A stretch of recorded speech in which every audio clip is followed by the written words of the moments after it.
How can you successfully transition from a peer to a boss? Well, I'm going to tell you how, coming up next.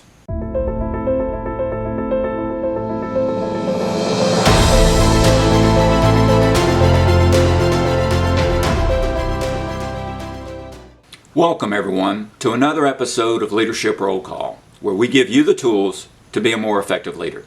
I'm your host, Michael Finley.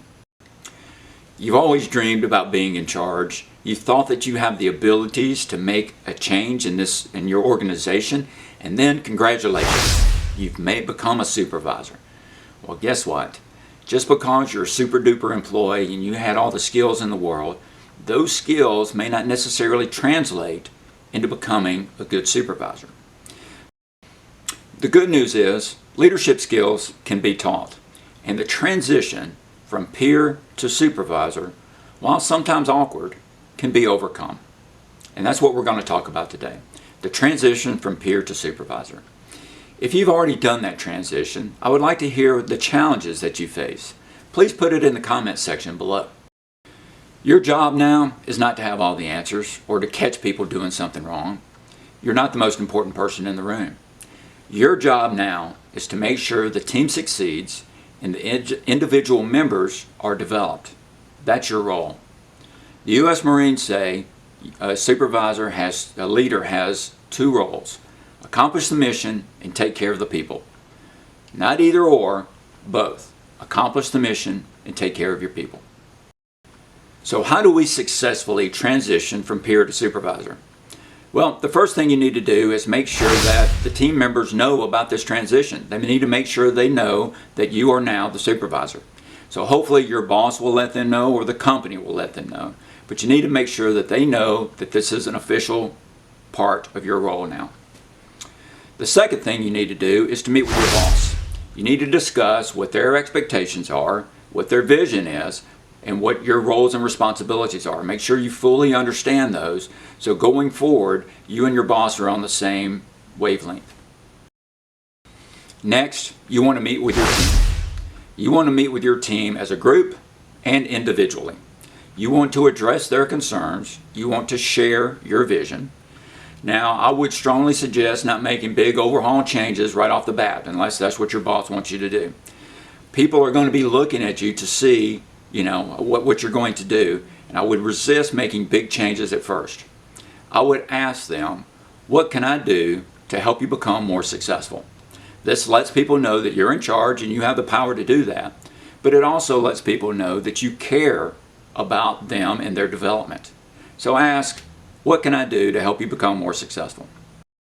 So regarding your past relationships with your peers, that dynamic is going to change. Unfortunately, we can't have close personal relationships with the people that are under us.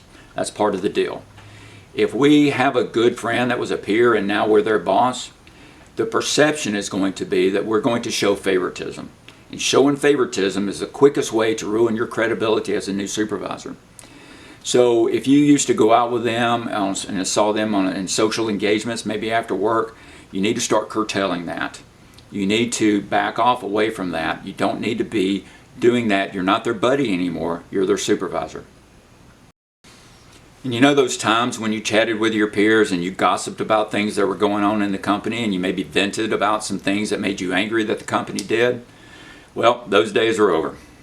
So as a supervisor, you cannot have those discussions with your peers. You can't gossip about things going on in the company, and you can't vent about things that are going wrong with the company or your perception of them going wrong. Your role as a supervisor is to supervise, not be their buddy.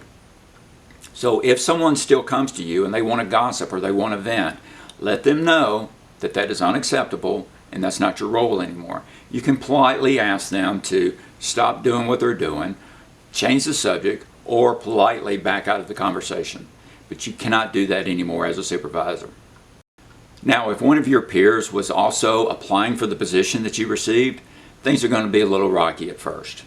So you need to give them some space. You need to let them adjust to the new environment. But you also need to talk to them. You need to let them know that you still value them as a member of the team, and you need to ask what you can do to help them succeed. And lastly, you don't want to forget that you now have a new set of peers. You have a new set of peers that you're dealing with, and you also have a new boss. You need to invest some time and some effort into getting to know them and learning from them. So don't forget to invest in your new set of peers and your new boss. The transition from peer to supervisor can be awkward at times, but with a little bit of effort, you can make it happen. I hope this brief overview of the transition from peer to supervisor was beneficial to you. If you've made this transition, let us know what the challenges you had in the comments below. And until next time, good luck with the transition from peer to supervisor.